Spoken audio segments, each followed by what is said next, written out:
Pero les quiero confesar de que venir a hablar a México de muertos o de muerte, me sé que para colmo en esta semana tan mexicana, y me superaba, es decir, que un poco esta es la expresión, lo sentí tan difícil como venderle una heladera a un esquimal. ¿Qué hice? Busqué y rebusqué, digo, tengo que buscar alguna de las tantas ópticas que hay para llegar a este tema. Me siento este tema apasionante que nos convoca todos los años, pero que además crece cada año, que eso es también lo asombroso y lo que yo mismo, y me imagino que todos ustedes se deben asombrar de la forma en que esto ha crecido. Entonces se me ocurrió analizar la temática desde la óptica del periodismo, es decir, la noticia. ¿Cómo ha evolucionado la noticia del cementerio o donde el cementerio aparece? ¿De qué manera me moví? Porque obviamente era un trabajo que me planteaba un desafío bastante grande. Es decir, cómo reflejar, ¿no es cierto?, a través de noticias dentro de un espacio de tiempo acotado, la evolución que ha tenido la presencia del cementerio en la noticia periodística.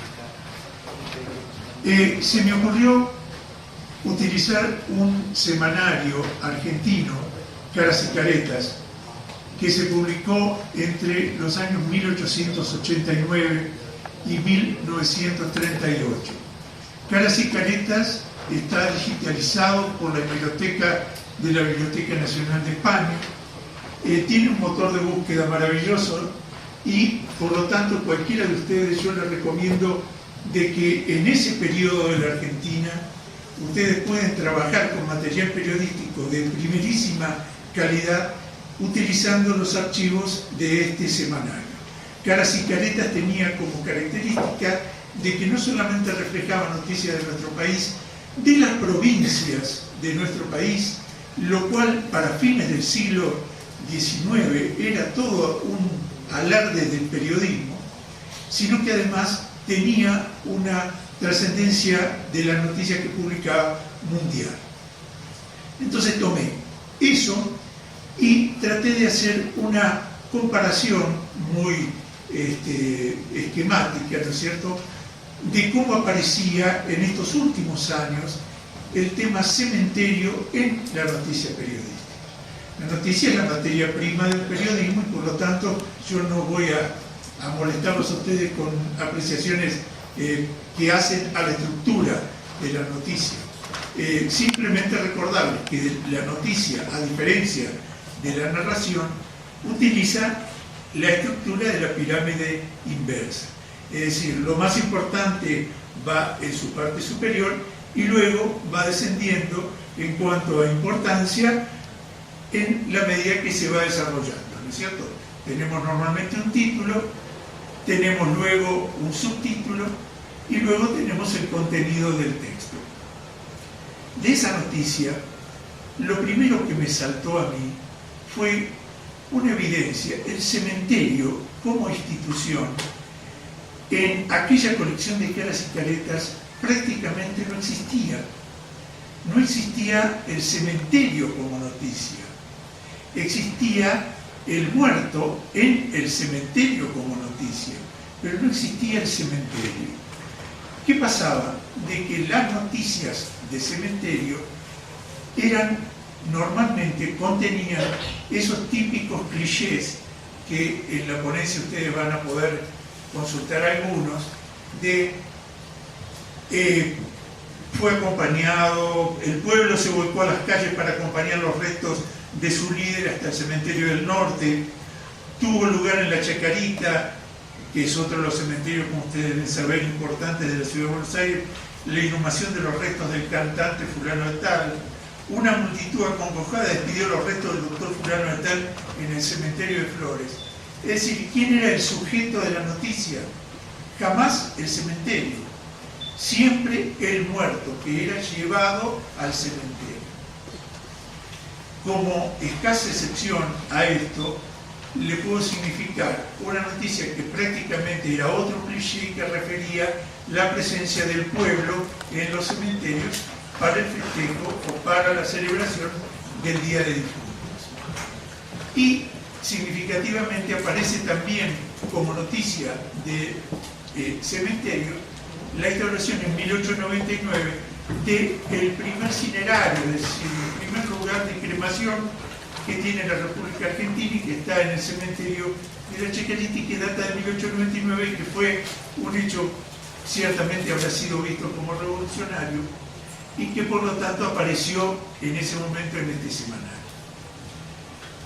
Si nosotros nos trasladamos al hoy desde aquella época, vamos a ver de que de alguna manera la revolución de la cual forma parte la red iberoamericana, a la cual todos estamos aportando con esta presencia, ¿no es cierto?, se ve plasmada hoy en día en la noticia periodística.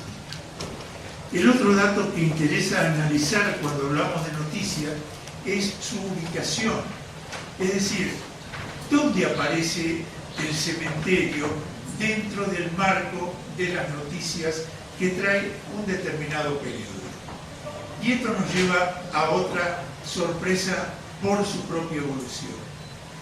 El cementerio normalmente aparecía en la parte más brutal del diario, que es las policiales, ¿no es cierto? Entonces, allí se hablaba de alguna forma, de algún hecho acaecido en el cementerio, porque esto tenía, ¿no es cierto?, que ver con algún hecho policial, ¿no es cierto?, como es la utilización del cementerio para algún tipo de actividad delictiva, el ocultamiento dentro del cementerio de algún tipo de botín obtenido delictivamente. Es decir, que en la sesión del diario, donde solíamos ver alguna noticia que hacía referencia a cementerio, ¿no es cierto?, tenía que ver muchas veces con este sensacionalismo.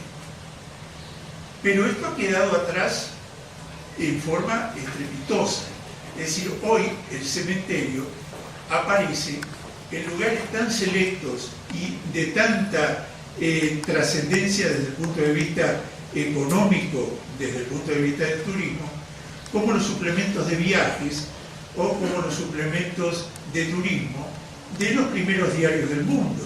Es decir, lo vamos a ver en el suplemento de turismo del ABC, lo vemos en el suplemento de turismo localmente desde mi punto de vista argentino de Clarín, ¿no es cierto?, donde se suelen aparecer noticias donde no ya el muerto es el protagonista, sino que el protagonista es el cementerio. Curiosamente, yo había traído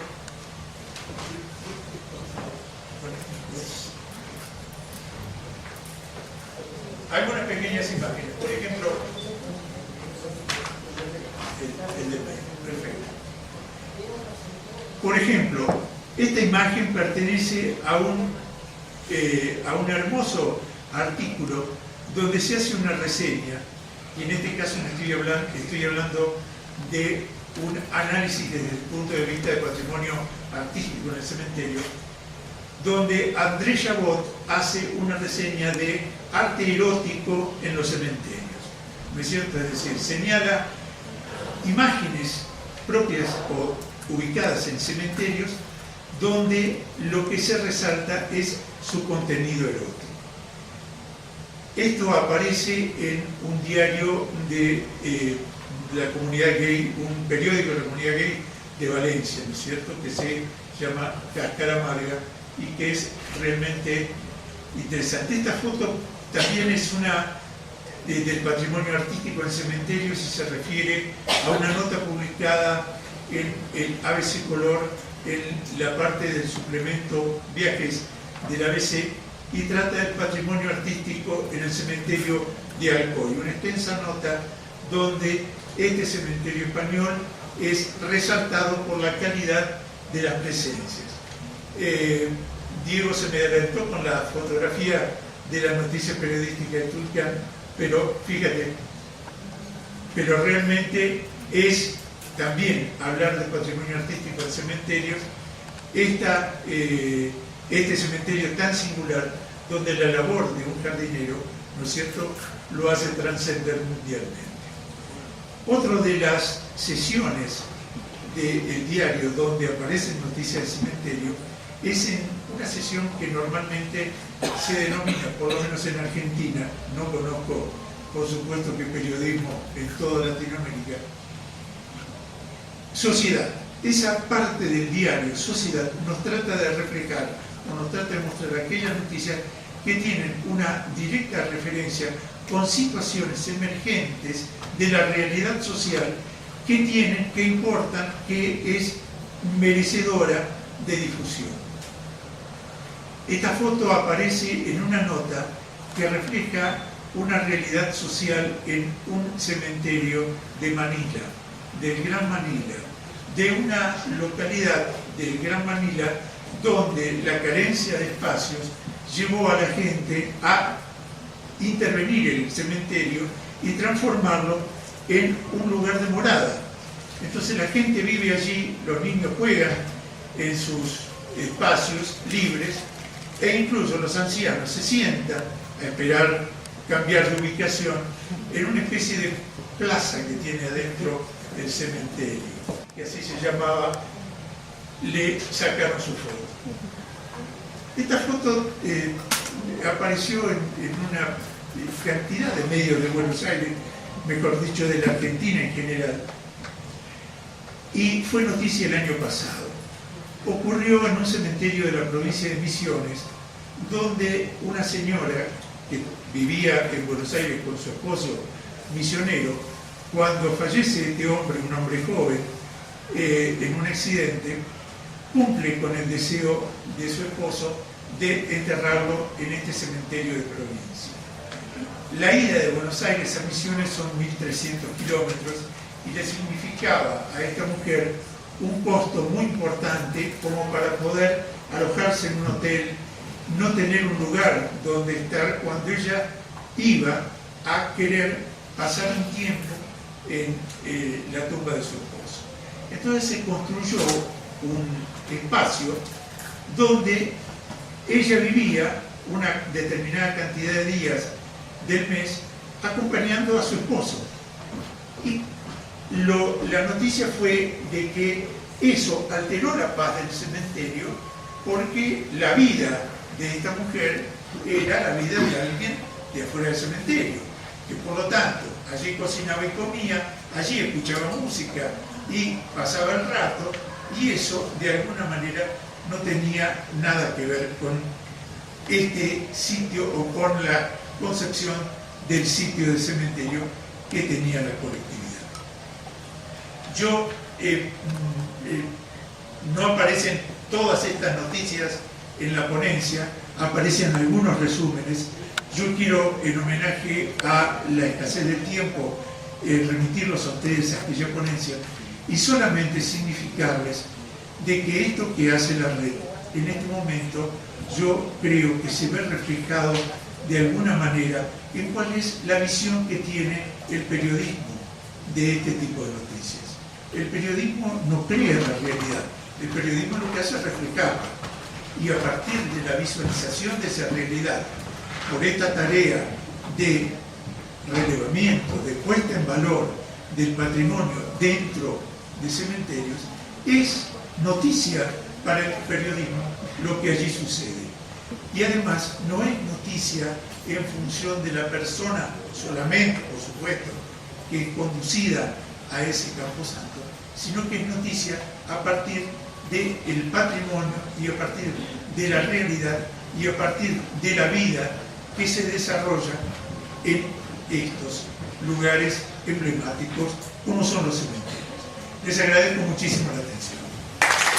Aquí, porque ella me invitó a pertenecer a la red y entonces encontré que era una cosa hermosísima a lo que ella se dedicaba, y yo pensaba que era una cosa así muy fúnebre, muy espantosa y que me iba a dar mucho miedo y no sé qué. No, encontré cosas maravillosas y las cosas que les he escuchado también son maravillosas. Entonces principié con las leyendas de Azcapotzalco y después pues ya estoy ahorita con los cementerios. metiéndome en terrenos para mí muy pantanosos, pero con muchas ganas de dar a conocer lo que en Azcapotzalco nadie ha dado a conocer, ¿sí? Trabajo sola por mi cuenta, con mis recursos, así es de que les pido una disculpa, les doy una disculpa. Quizá hay algunas fallas en las fotos, también yo las tomé, en fin, es un trabajo pues casi individual, pero que hago con mucha alegría y con muchas ganas. Bueno, en principio vamos a ir pasando las fotos de dos panteones vecinales de Azcapotzalco.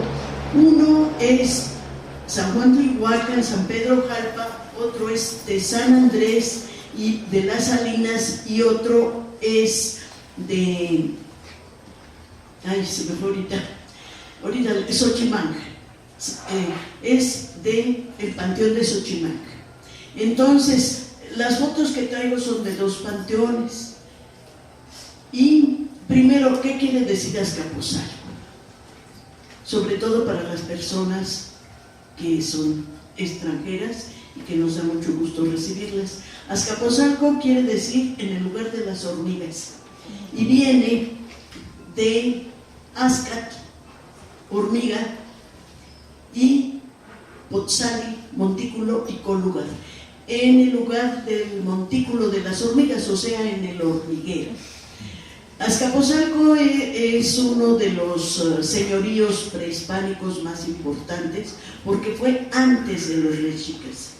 Muchas cosas que tuvieron los mexicas se las llevaron de Azcapotzalco, los mejores orfebres, los mejores lapidarios, los mejores arquitectos, se los llevaron cuando los vencieron para embellecer su ciudad.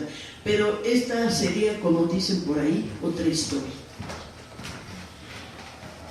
Los hombres siempre se han preocupado por honrar a sus muertos. También se creía en una vida después de la muerte.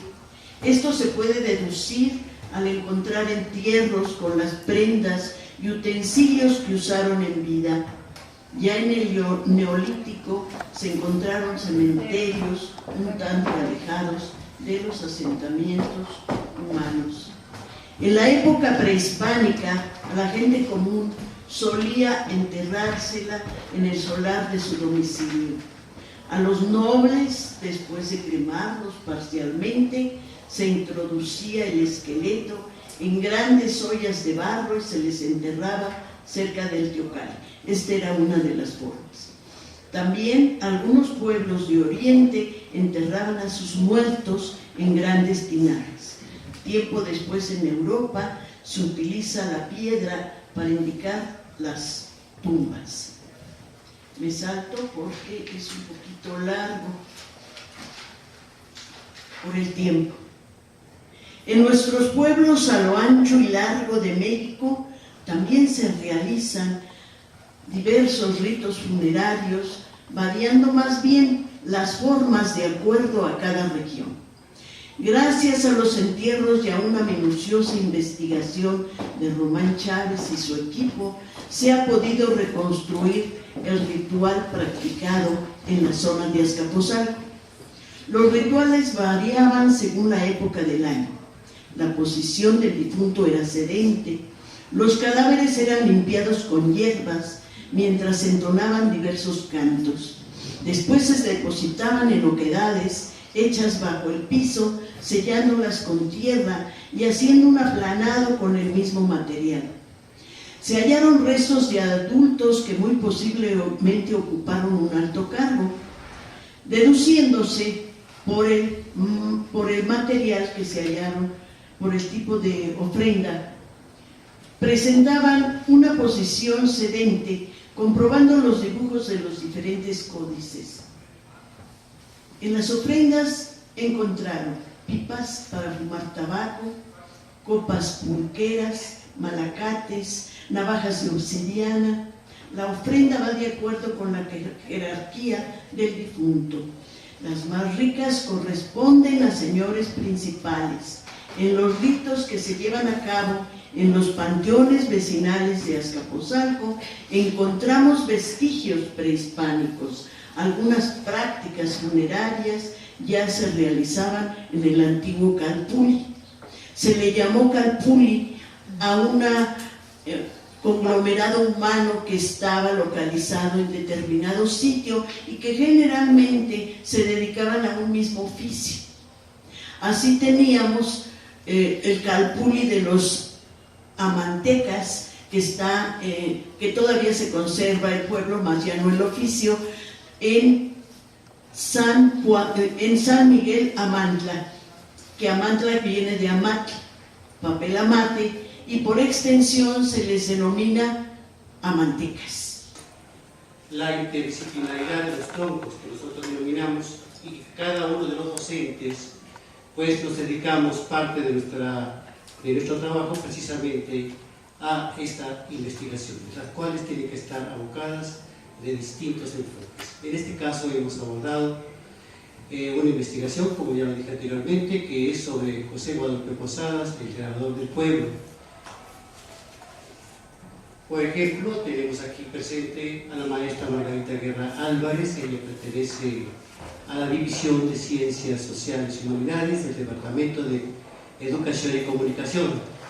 Y, por supuesto, el maestro Fernando Chiapa Sánchez, que pertenece al Departamento de Teoría y Análisis y al área de procesos teóricos e históricos de la arquitectura y del urbanismo, y su servidor, José Raúl García Mancillas. Elegimos este tema, parte de esta investigación, con la particularidad que nos hemos abocado a la Gaceta Callejera. Esto fue un medio muy utilizado y que, como volantes, como dice la canción mexicana, ojos de papel volando a todos, diles que sí, pero no digan cuándo. Por supuesto que el papel ha tenido una relevancia desde épocas prehispánicas y el personaje principal va a ser la muerte. La muerte, no más que con un sentido distinto. Esto es, por supuesto, en la época prehispánica tenía un carácter ritual, ceremonial, de deidad. Y en este caso, José Guadalupe Posada, que si bien es cierto, no es propiamente su creación del todo, sí le da una nueva expresión y una nueva proyección, retomando este personaje, pero con un carácter crítico, cáustico. Este personaje jocoso, con un humor negro, en donde enfatiza y evidencia los excesos, los desmanes y también las festividades de un pueblo.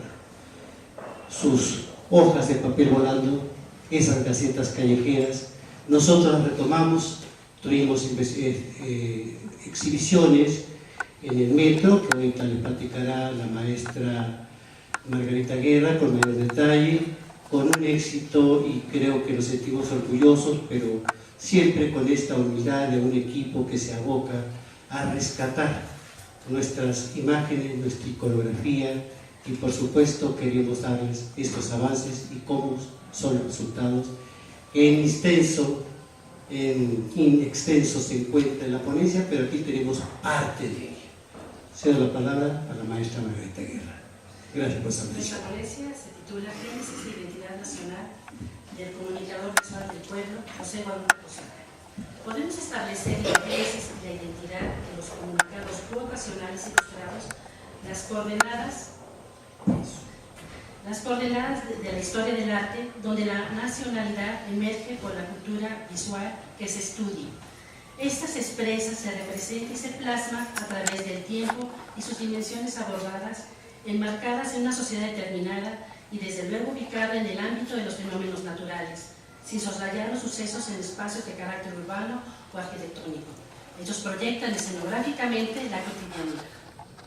En los espacios denominados urbanos, manifiestan polisémicamente los modos o formas de representación de una cultura determinada, y es a través de la tridimensionalidad y la bidimensionalidad de los objetos creados los que nos permiten conocer la evolución del pensamiento, las ideologías, además la tecnología imperante y, desde luego, la concepción estética del arte en boga. Este, en su subjetividad universal, transmite la percepción de la realidad y, al mismo tiempo, establece dialécticamente una metáfora donde el receptor y el emisor, el objeto en ciernes, una comunicación intangible y, por supuesto, una interacción traducida en lenguajes inmateriales plenos de sugerencias del momento histórico señalado. Fue en 1560, una hoja volante acerca de un fenómeno sísmico. Dicho volante describía el espantable terremoto de Guatemala. Esto nos permitió visualizar que dicha expresión impresa data del siglo XVI. En nuestras exposiciones itinerantes con motivo del año Posada, las cuales han sido concretizadas y apoyadas por la Rectoría General de la UAM, en su adscripción Comunicación de la Ciencia, fueron realizadas en el programa La Metro en el Metro y en distintas estaciones del sistema de transporte colectivo popularmente llamado Metro. El arquetipo como propuesta de exhibiciones ya mencionadas es el cartel y la gaceta como aportación nuestra y a la vez medio comunicante de enseñanza-aprendizaje social. Esto fue con motivo del homenaje luctuoso del grabador del pueblo, José Guadalupe Posada, y desde luego como paradigma del arte funerario en el que estamos trabajando. Tenemos actualmente, en este otoño, en la Galería de la Ciencia, una expomuestra en la unidad Xochimilco. Además, la última de las 3 realizadas con motivo del año Posada 2013, que se llevará a cabo en el mes de noviembre en el entrecruce de líneas de transporte del metro La Raza con dirección a la línea verde Universidad. Esta expomuestra será dedicada a El novio de la muerte y, como ya es sabido, contendrá sus carteles, casetas y nuestra aportación de autoría. En los dichos carteles y casetas dialogamos y difundimos visualmente a través de 2 formas de lenguaje: el glotográfico con el estilo periodístico. Para ello hemos diseñado, partiendo y aproximándonos lo más posible al estilo utilizado del grabador del pueblo, hemos enmarcado la vida y obra del genial ilustrador en un lenguaje ágil y comunicante, sencillo y llano, sin perder aquellos momentos relevantes de su quehacer, y el cinematográfico diseñado tecnológicamente el estilo posterior. Proyectamos y tratamos de revelar el pensamiento cosmológico mestizo de la artista, la muerte. En cada una de las expomuestras realizadas y apoyados en la museografía, espacios físicos y la curaduría, paradigma y método iconográfico. Además de homenajear su fallecimiento en 1913, cumpliendo en 2013 100 años. Al mismo tiempo evidenciamos el hórrido crimen de la democracia. Esto lo asociamos al hito histórico donde la rebelión antidemocrática en 1913-2013, dada por el usurpador Victoriano Huerta, fue coincidente con la realidad del momento histórico. Aquí tenemos varias imágenes. ¿Quién le cedo la palabra? Maestro. ¿Qué tal? Buenos días.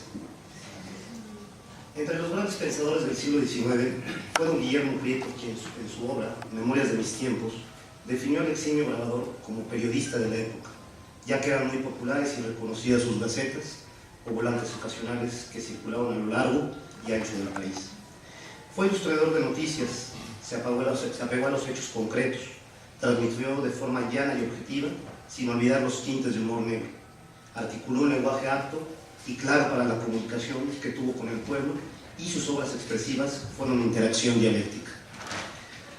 Posada nos legó imágenes prodigiosas, además de una representatividad surrealista del subconsciente colectivo, plenos de identidad, de raíces ancestrales comprometidas con su tiempo y con un fuerte sentido crítico social. Fue a través de sus representaciones que proyectó la atmósfera prevaleciente de la era porfirista y, desde luego, el triunfo de la democracia incipiente de la Revolución Mexicana, enfatizando y subrayando como eje de transformación la violencia, tanto la positiva revolucionaria, que evidenciaba la frustración y desconocimiento de aquellos objetivos sociales que habían marcado la ruta de la transformación social, las cuales fueron incumplidas por el presidente electo, don Francisco I. Madero. Podemos reconocer que en sus obras periodísticas combinó en la bidimensión de la Gaceta Callejera todos aquellos sucesos que acontecieron en su tercer periodo y último en la Ciudad de México. Su estética se ligó a la calaca, donde el trazo imaginativo surrealista mostrado en líneas negras bien marcadas daba la firmeza y el equilibrio a su dibujo, el cual delataba mexicanidad, y una originalidad con fuerte carga popular, la cual era resaltada en todos y cada uno de los habitantes de la nación. Su estética ilustraba y explicaba al mismo tiempo que comunicaba gráficamente un conocimiento de la efervescencia social, cultural y política, además de la económica, una invectiva cáustica Todo esto determinaba y delimitaba al mismo tiempo que definía los espacios diseñados y proyectados artísticamente como eventos ocurridos, donde el cartel Gaceta llegaba a ubicarse tanto en la vía pública como sus impactos repercutían en la cotidianidad. En nuestra investigación hemos tratado de descubrir en la originalidad de sus obras, dándonos a la tarea de aproximarnos no solo a su estilo popular del trazo, sino contemplando la ambientación tonal, icónica de representación y por ende aprovechando la tecnología digital de y para plasmar el axis de sus obras creadas. A manera de epílogo y como propuesta, nuestro equipo de investigación interdisciplinaria e interdimensional en la Unidad Xochimilco, UAM Unidad Xochimilco, logró ubicar con las ideas en torno a la noción del lugar se convierte entonces en un paisaje que puede ser pintado y construido por las sociedades, donde da paso a lo que es la geografía cultural con su tan nombrado paisaje cultural. La geografía cultural también se ha preocupado por una triada que es turismo, paisaje e identidad nacional y la estética visual. Consideramos que es necesario poner atención en este planteamiento que nos lleva a cuestionarnos: ¿será que la construcción de los espacios ha sido manipulada con algún fin identitario? ¿Cómo es que se ha formado ese tipo de construcciones? Es importante tratar de problematizar un poco sobre esta cuestión. Podemos imaginar un espacio, o en este caso la construcción de un cementerio, y saber que fue edificado bajo un contexto histórico-social específico.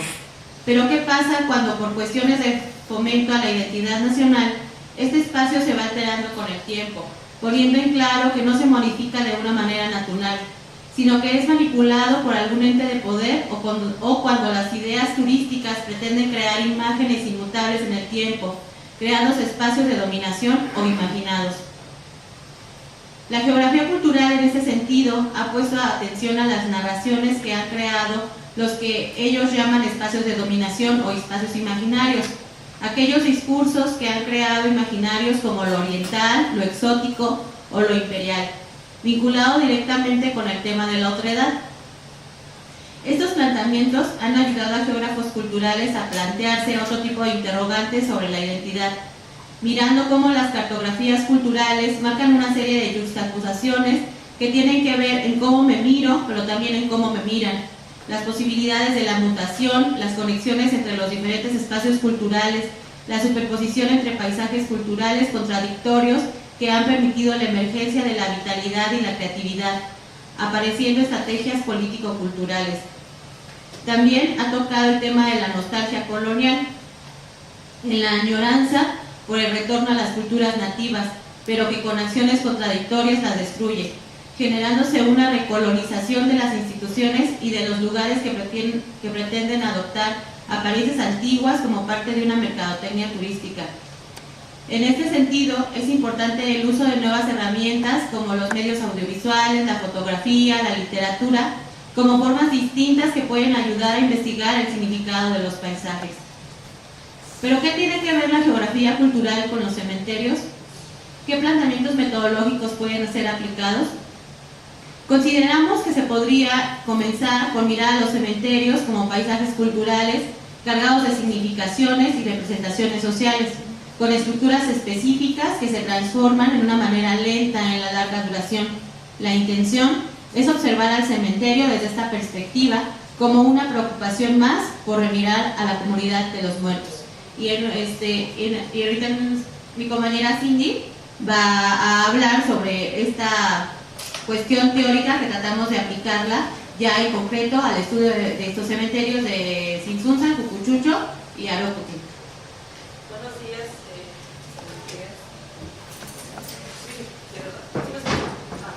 Si te escuchamos, no nos aprendí.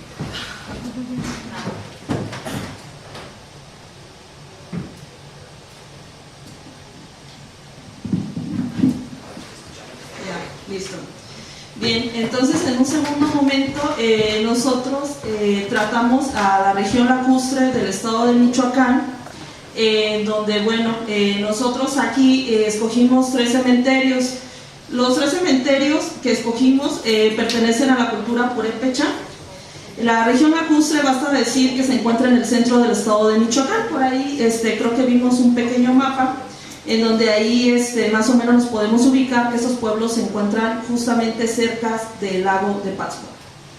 Bien, parte importante también es decir que la cultura purépecha tiene sus raíces en el periodo posclásico mesoamericano, es decir, bueno, no es tan antigua como otras culturas, sin embargo, bueno, ya tiene sus raíces bien cimentadas en el estado. Como ellos en un primer momento se asentaron a orillas del lago de Pátzcuaro, toda esta zona fue clave para su desarrollo.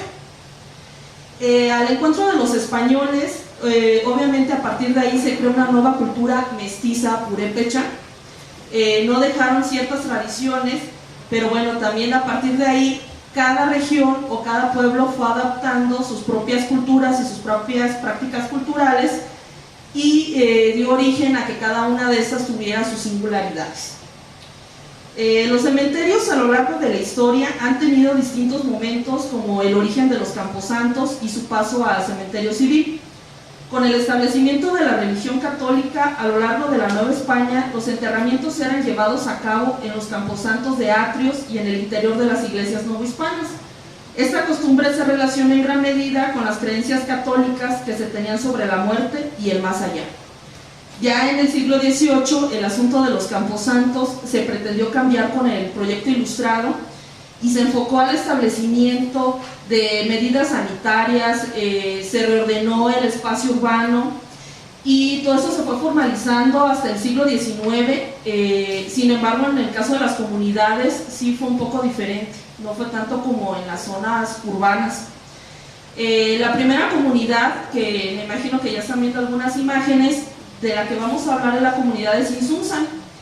Sinsunzan es un pueblo que originalmente era la capital del imperio purépecha antes de la llegada de los españoles. Este lugar se encuentra más o menos como a 100 kilómetros de la capital del estado, de la ciudad de Morelia, y la historia de su cementerio puede empezar a leerse a partir del atrio del pueblo, que bueno, la iglesia se llama el Templo de San Francisco y era utilizado como camposanto. Actualmente solo quedan algunos vestigios de tumbas, sobre todo de religiosos, de la orden que llegó a este lugar, que fue la orden franciscana. Ya hacia 1930, la comunidad ya adquirió un terreno ya de carácter también comunal para albergar este nuevo cementerio, ya de carácter civil. Este espacio tiene su particularidad, que en 1933 fue dividido debido a la modernidad y a la introducción de una carretera estatal.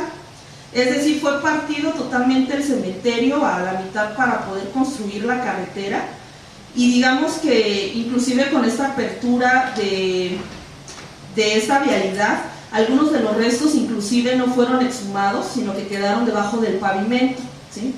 Algunas personas de la comunidad nos dijeron que bueno, ellos sí quisieron en algún momento querer recuperar los restos de sus familiares, pero bueno, simplemente no los dejaron y bueno, ahí quedaron bajo el pavimento. Entonces, a partir de ahí, digamos que el cementerio se divide en dos y pareciera que la comunidad tiene dos cementerios, pero bueno, en realidad es uno. El actual espacio se localiza al borde de la carretera, pero sin embargo no está alejado de la comunidad, pues está rodeado por algunos barrios. Se encuentra delimitado por una pequeña barda de aproximadamente 1 metro de altura, lo cual permite que sea visible desde el exterior, es decir, no pretende ser invisible. Entonces la gente que vive cerca convive con los muertos pues desde su lejanía. Para ingresar es necesario atravesar una gran puerta de herrería en forma de arco. Para la gente de la comunidad, el arco es considerado como la división del mundo entre los vivos y los muertos, es decir, es la entrada a otra dimensión. Desde esta ubicación geográfica podemos observar que las tumbas se encuentran mirando a la dirección del templo de San Francisco, que también justamente corresponde a la puesta del sol. Entonces, bueno, ahí por una parte podemos ver un cierto pensamiento religioso, ya que las tumbas están mirando hacia el lugar sagrado, pero también estamos mirando o estamos observando que hay un recordatorio a su pasado previo. Algunos panteones citadinos que, bueno, sí tienen una ordenanza, en este lugar no es así. Tampoco hay una forma estilística, no hay ningún estilo que permee en todas las tumbas. La individualidad de la tumba también se encuentra por una delimitación que hace la gente, es decir, rodea estos montículos de tierra con piedras o con ladrillos, nada más como para darle cierta individualidad a su tumba. Dentro de esta misma categoría encontramos algunas que asemejan ciertos pequeños montículos prehispánicos en forma de yácatas. La yácata es una zona arqueológica que precisamente también se encuentra en la región de Tzintzuntzan, y esos son basamentos piramidales que se encuentran en forma circular. Entonces no sé si en algunas imágenes ustedes observaron para la región de Tzintzuntzan que justamente también en las construcciones de su tumba son circulares y hacen como tipo de escalinatas, algo muy parecido a las yácatas. En ellas, bueno, se puede leer también este pensamiento de la comunidad, ¿no? En donde todavía continúan pues vivas sus raíces prehispánicas, apreciándose también con esto un hibridismo cultural, ya que aunque quizás nosotros podemos leer que tienen forma de yácatas, también en estas tumbas se pueden apreciar cruces, por ejemplo, de distintos materiales o digamos ciertos simbolismos católicos. Asimismo, también se nota la influencia de ciertos panteones citadinos, ya que existen también algunos monumentos funerarios en donde algunos son de mármol o de cemento, ¿sí? Que asemejan, bueno, ciertas capillas o bueno, también dentro de estas tumbas también podemos encontrar también ciertos sepulcros familiares, que es también algo como bastante común dentro de este tipo de panteones. Y bueno, hubo dos tumbas que llaman especialmente la atención, ya que tienen construcción moderna. Una de ellas es de estilo Art Deco y la otra es en forma como de una pequeña casa que simula ladrillos, ¿no? Y creo que ahí también es importante señalar que Michoacán es un estado donde el fenómeno migratorio es muy alto. En este tipo de comunidades, prácticamente muestra mucha influencia de estas personas que se van a Estados Unidos y ya por petición mismo de ellos tratan de construir este tipo de monumentos a una usanza mucho más citadina. Dentro de los elementos ornamentales de las tumbas encontramos coronas de papel, los arcos de madera que se utilizan para el Día de Muertos. Estos, bueno, se dejan en el panteón. Y es importante señalar que en la comunidad de Tzintzuntzan se realizan diferentes tipos de artesanía. Ahí manejan mucho el tejido con palma, el trabajo con el barro y la cantera. Sin embargo, este tipo de elementos artesanales no se ven reflejados realmente en el panteón, más que con algún tipo de excepción. Otras excepciones son aquellas tumbas en las que se encuentran sembradas algunas plantas de ornato, e inclusive algunas que en su centro surgen árboles, en donde se muestra también este deseo por retornar a la tierra. Es también parte del sentido de pertenencia de este tipo de comunidades, en donde tienen una visión un tanto cíclica, ¿sí? La visión cíclica de vida, muerte, y que esto a su vez también va a dar vida. La última morada, hay una pequeña cabaña que se encuentra en el centro del panteón de Tzintzuntzan, que se le llama la última morada, porque es una pequeña cabaña en donde prácticamente ahí se lleva al muerto para darle como la última despedida a los familiares. Entonces prácticamente tiene una plancha de cemento en donde nada más está rodeada como por un par de ángeles, que justamente los ángeles también tienen ese tipo de rasgos indígenas. Y bueno, ahí las personas normalmente les dan como el último rezo, se despiden de su ser querido para posteriormente ser enterrado. El otro pueblo también del que nosotros tratamos es el pueblo de San Pedro de Cucuchucho. Este pueblo pertenece al municipio de Tzintzuntzan. Cuenta con un camposanto que se encuentra al costado derecho del atrio. Y justamente, bueno, arriba de estas tumbas también cuenta con diferentes tipos de plantas o diferentes tipos de lirios que se dan en la región. Ya el actual cementerio ya data del siglo XX y prácticamente, aunque tuviera características similares a las tumbas de Tzintzuntzan, ahí una de las características es que aunque se encuentra alejado, se encuentra a 1 kilómetro del pueblo de Cucuchucho. digamos que tampoco está tan alejado de la vida cotidiana, ya que justamente del lado derecho se encuentra la primaria de la comunidad. Pues podemos decir que nuestra motivación fue conocer estos cementerios de la región de la Ribera Lacustre de Pátzcuaro. Nada más escogimos estos tres como porque fueron como casos que creímos que podrían ser representantes, y cabe señalar que la historiografía en cuanto a los cementerios comunales en Michoacán es casi nula, y nuestras principales fuentes de estudio fueron fotografías recuperadas por nosotras mismas, un trabajo de campo y sobre todo historia oral. Y dentro del aspecto metodológico, nuestra intención fue recuperar el concepto de paisaje cultural tomado de la geografía cultural para poder mirar a estos cementerios a partir de distintos aspectos, desde su historia, un aspecto cultural que ya no alcanzamos mucho a decir en el trabajo, pero que tenemos la ponencia en extenso por si alguien la quiere leer. Y podemos concluir que los cementerios en Tzintzuntzan, en Cucuchucho y Arocotín presentan singularidades en su recuerdo material, ya que la gente no se preocupa por construir grandes monumentos funerarios ni en la utilización de epitafios que ayuden a recuperar la memoria. Por el contrario, ellos imaginan la muerte diferente de una manera más colectiva y un tanto inmaterial. La gente no acostumbra a las visitas continuas al panteón y estas se limitan a los días de la celebración de Noche de Muertos, lo que ha provocado que estos panteones tengan una apariencia de ausencia y de olvido. Pues sería todo por nuestra parte. Señores, en su espacio Lo Ideal de la Hora nos encontramos en el Palacio de Bellas Artes de México. Qué preciosidad, cuánta limpieza, cuánto orden. Pero vamos ahora a conversar con Tatiana Tavera, que es una estudiante mexicana, que nos va a explicar el porqué de la protesta de los ciudadanos que recientemente grabamos, que ustedes pudieron ver afuera. ¿De qué se trata tanto yo? Tatiana, ¿qué está sucediendo afuera ahí, frente al Palacio de Bellas Artes? ¿Por qué tanta gente protestando? ¿De qué se trata? ¿Y de dónde, si puede decirle al programa Lo Ideal de la Hora, de dónde provienen todas estas personas? Estas personas provienen de varios lugares de la República Mexicana, Guanajuato, Chiapas, Querétaro.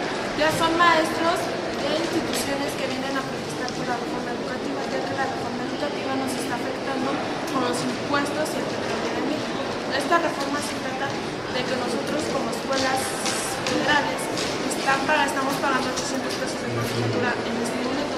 Si la reforma educativa entra, vamos a pagar 200 pesos más. Estamos hablando de un precio de 1,000 pesos. Tú estás hablando para la República Dominicana. ¿Qué es la colegiatura? Colegiatura es pagar por estudiar. ¿Eso es mensual o semanal? Por año. ¿Cuántos son 800 pesos en dólares? 800 pesos.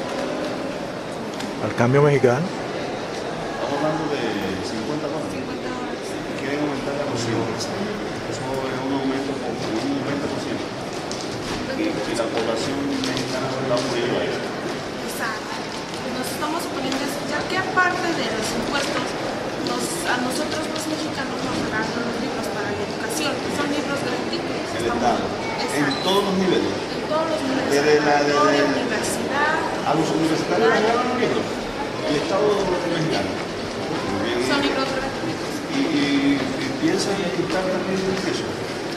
Ahora nos piensan vender los libros. Ya no van a ser los. Y tú mencionaste el petróleo. ¿Por qué se liga la reforma educativa con el petróleo? Este es otro caso. Se supone que es nuestro petróleo y nosotros recibimos. Y ellos no lo quieren vender y eso no puede ser. Se quiere privatizar el petróleo. Es decir, la reforma que hizo el alcalde, Lázaro Cárdenas, ahora el presidente actual quiere echar esa ciudad. Exacto. ¿Han llamado a concurso abierto o fue esta marcha, propia del presidente? Esta protesta se viene dando ya casi 3 años. Hemos estado haciendo tratos, maestros, Peña no nos escucha, Peña solamente nos está dando por un lado y ahora sí que los maestros, estudiantes nos estamos oponiendo a eso, ya que nos está afectando en todos los niveles. Por ejemplo, este museo los domingos son gratis, todos los museos de la República Dominicana son gratis y la reforma solo nos van a cobrar la entrada y es un privilegio que nosotros los mexicanos tenemos, nuestra arte es gratis. ¿Cuál que pedía? Preparatoria. ¿Y en qué nivel está? Tercer semestre. Señores, de su programa Lo Ideal de la Hora,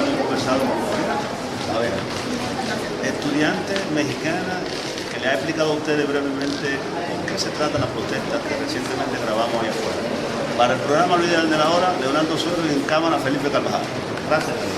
Señores, de su programa Lo Ideal de la Hora, estamos reportando para el espacio que dirige Rafael Caminero a través del canal 51 TNI que dirige el doctor Rafael Burgos Gómez y que nos da la oportunidad de pasar este tipo de reportajes. Estamos hoy en la capital mexicana, en el Distrito Federal, y para muestra un botón. Paseo de la Reforma. El Museo de la Reforma aquí en el Distrito Federal. Hay que ver la limpieza, lo higiénico, sobre todo lo preservado del espacio público. Hacemos el llamado a ver a las autoridades de la República Dominicana, al síndico del distrito, al síndico de Santo Domingo Este, al síndico de Santo Domingo Norte, al síndico de Santo Domingo Oeste, para que vengan y hagan un acopio de por qué los mexicanos han podido tener estos espacios públicos tan limpios, tan higiénicos. Sobre todo de que los hierros de esta ciudad, estos hierros forjados que adornan esta ciudad, no son sustraídos por los ciudadanos, pero lo más importante, fíjense la cantidad de personas que en estos momentos están en esta Paseo de la Reforma aquí en el Distrito Federal, y no hay una colilla, no hay un vaso plástico. Eso habla muy bien de la educación de los mexicanos. Exhortamos a los ciudadanos a que se mantengan en sintonía durante toda esta semana con su programa Lo Ideal de la Hora que dirige Rafael Caminero.